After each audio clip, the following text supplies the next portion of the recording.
Selamat berjumpa kembali, para siswi yang terkasih. Kita bertemu lagi di pembelajaran Bahasa Indonesia. Materi kita kali ini adalah novel. Nah, kali ini Ibu akan menjelaskan mengenai novel secara umum. Secara khusus, nanti akan ada waktu tersendiri untuk Ibu jelaskan. Mari kita mulai untuk belajar mengenai novel. Silakan kalian buka buku paket kalian agar kalian bisa mengikuti apa yang Ibu jelaskan. Yuk, kita mulai. Novel di antara jenis karya sastra yang lain, kedudukannya seperti gambar ini. Ya, jenis karya sastra itu ada 3 macam. Puisi, prosa, dan drama. Puisi berdasarkan waktunya bisa dibagi menjadi 2, yaitu puisi lama dan puisi baru. Puisi lama kalian sudah belajar sewaktu kelas 10 dulu. Ya, ada gurindam, ada pantun, talipun, seloka, dan sebagainya. Sedangkan puisi baru ini dibagi 2 lagi. Ada yang berdasarkan isinya, ada yang berdasarkan jumlah barisnya.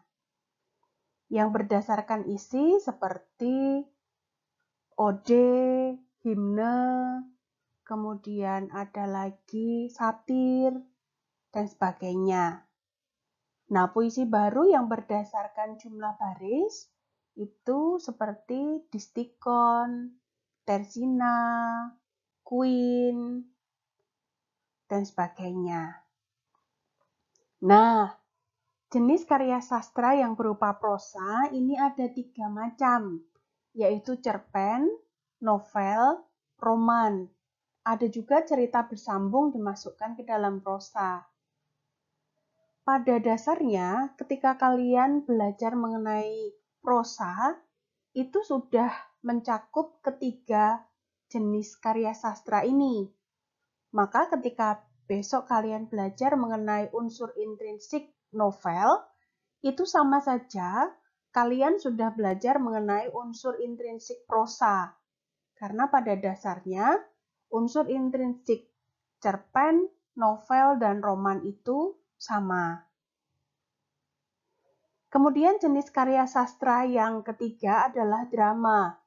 Nah, drama ini mencakup naskah drama, yaitu teks yang tertulis, dan juga mengenai pementasan drama.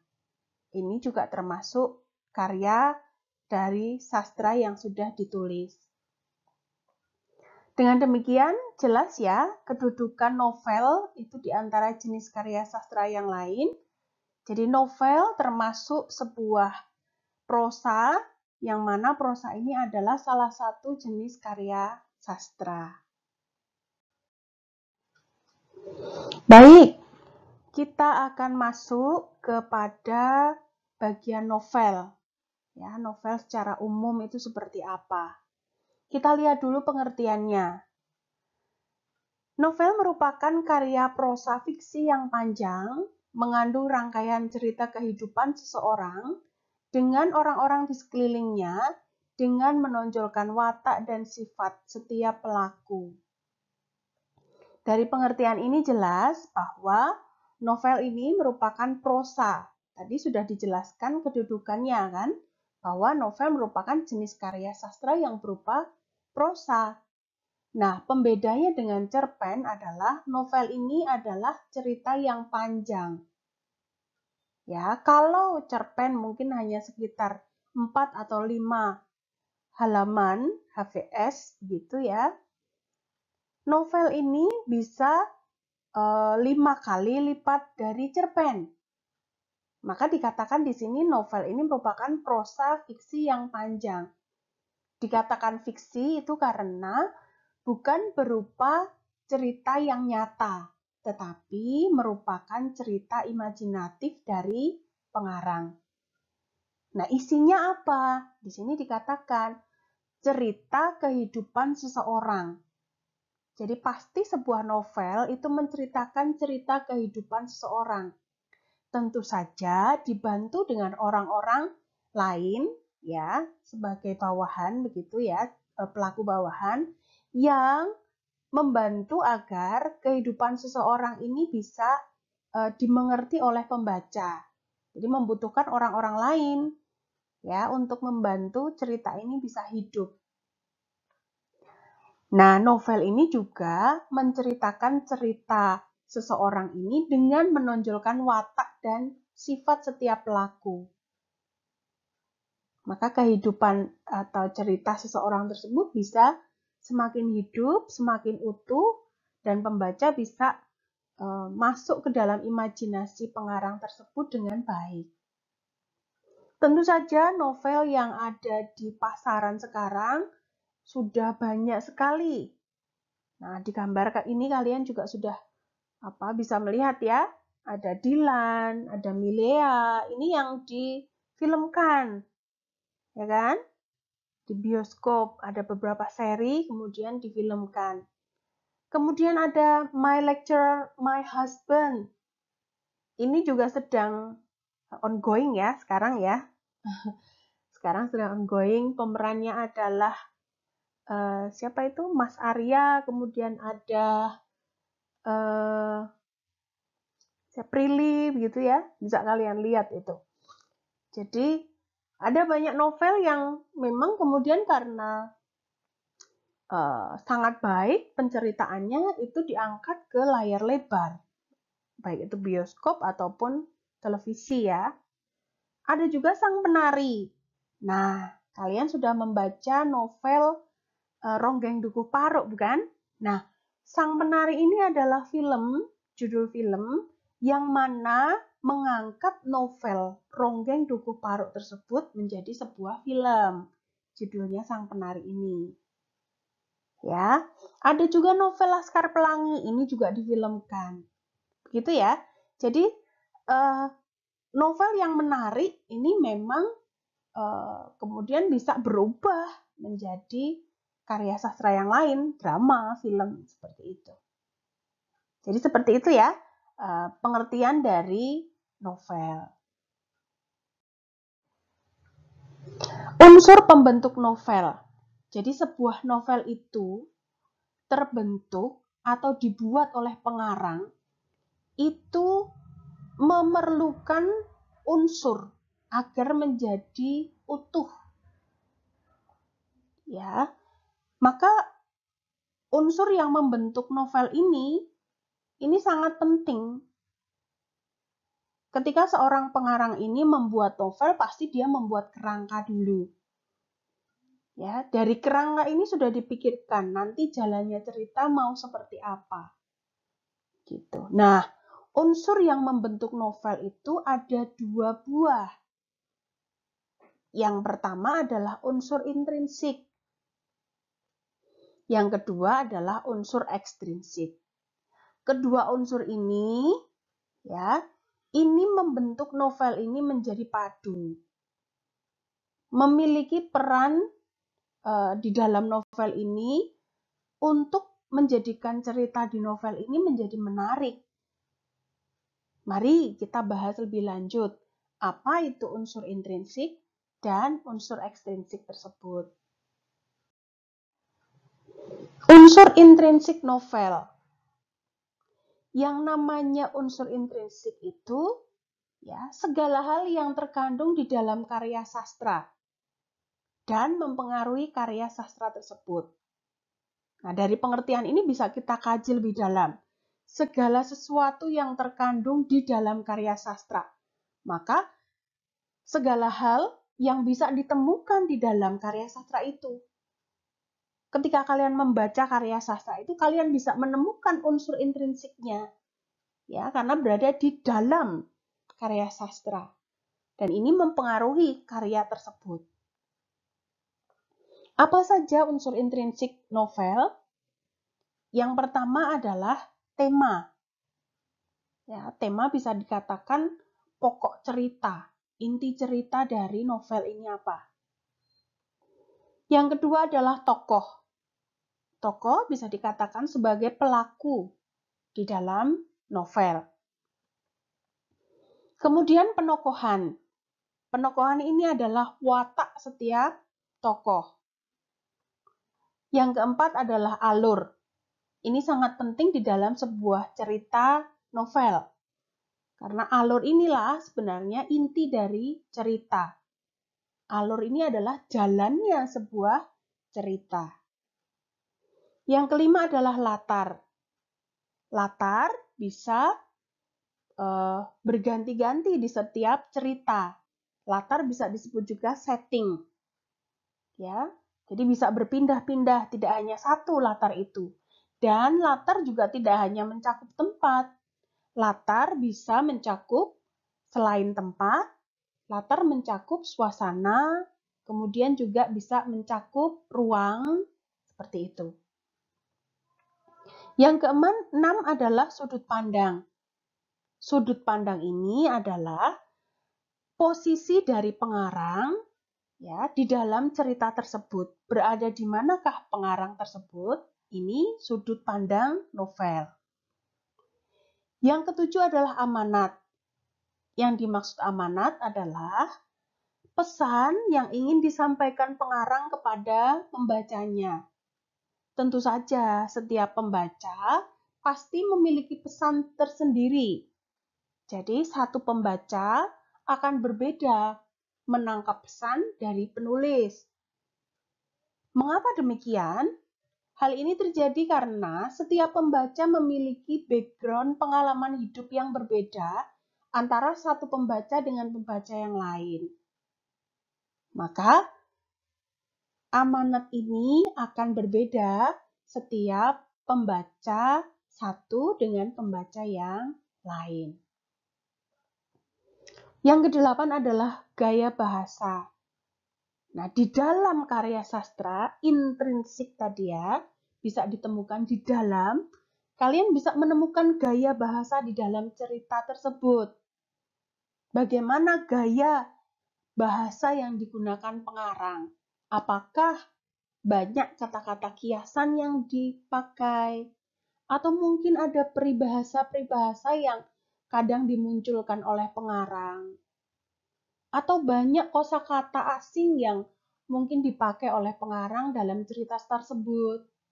Nah, ada banyak gaya bahasa yang penulis ambil sebagai cara agar ceritanya lebih hidup. Gitu. Nah, kedelapan unsur ini ada di dalam karya sastra, di dalam tulisan tersebut. Ya, maka dinamakan sebagai unsur intrinsik. Baik, kita ke unsur ekstrinsik novel sekarang. Kalau tadi intrinsik itu ada di dalam novel, membangun novel dari dalam, unsur ekstrinsik ini membangun dari luar. Ketika seorang pengarang ini membuat karya sastra, dengan sendirinya pengaruh lingkungan dari luar akan mempengaruhi karya sastra yang dia buat. Maka pengertiannya unsur ekstrinsik adalah segala sesuatu yang menginspirasi penulisan karya sastra dan mempengaruhi karya sastra secara keseluruhan. Ya, kalau tadi intrinsik dari dalam, ada di dalam, membentuk novel dari dalam, ekstrinsik itu membentuk novel dari luar pengarang. Apa yang menginspirasi penulisan karya sastra itu, gitu kan? Nah, ini dari luar.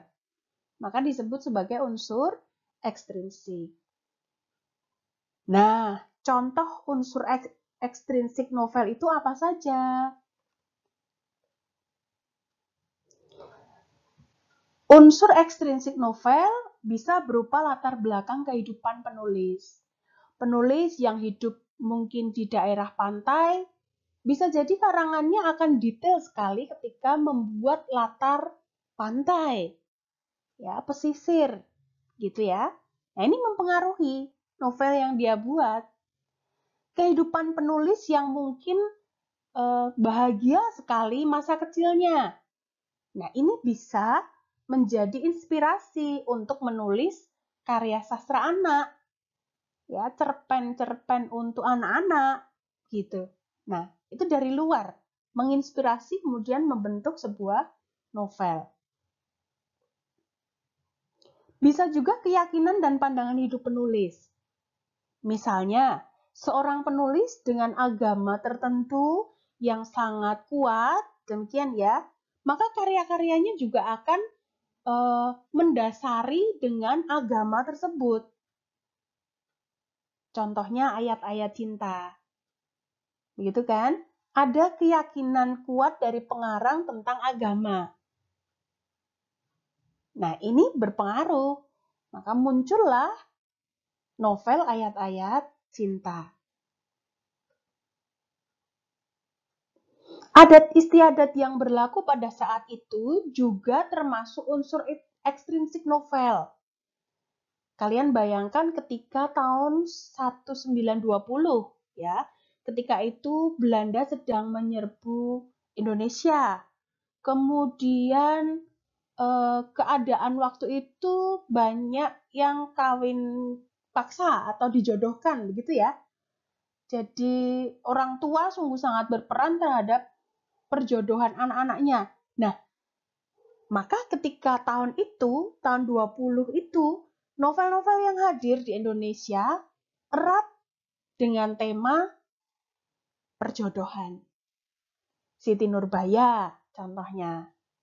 Ya, azab dan sengsara dan sebagainya.